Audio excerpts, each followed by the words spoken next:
Kami ngerekam kejanggalan di sidang aktivis Del Pedro. Ada keterangan penting dari saksi dan yang bikin kaget, ternyata jaksa malah ngelakuin ini di persidangan. Hah? Apa emangnya? Simak sampai habis karena ini fakta yang mungkin belum kamu tahu setelah kami keliling Indonesia.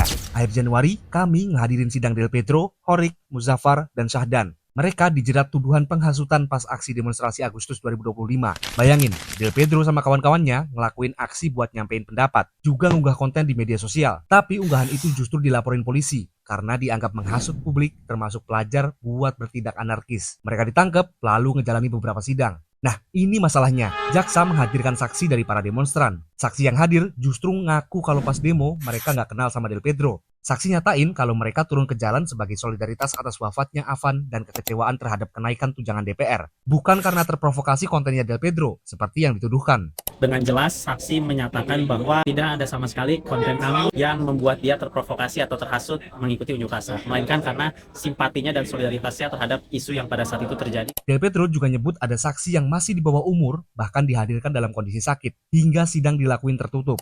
Sebenarnya banyak kondisi saksi diperiksa itu dalam kondisi yang tidak baik. Ada anak di bawah umur yang masih terluka, duburnya kemudian tetap diperiksa. Kejanggalan ini nggak cuma nunjukin prosedur hukum yang cacat, tapi ini adalah potret nyata dari apa yang kami tulis di buku Reset Indonesia. Di subbab Republik Dracula, kami nulis kalau hukum di negara kita nggak lagi dipakai buat nyari keadilan, tapi justru kerap dipakai buat alat pembungkam rakyat. Ada yang perlu dirombak dari cara berpikir kita dan pemegang kebijakan buat nentuin arah negara ke depan. Terus, apa sih akar masalahnya dan gimana cara ngebenahinya? Mari mulai perubahan besar Indonesia sejak dalam pikiran.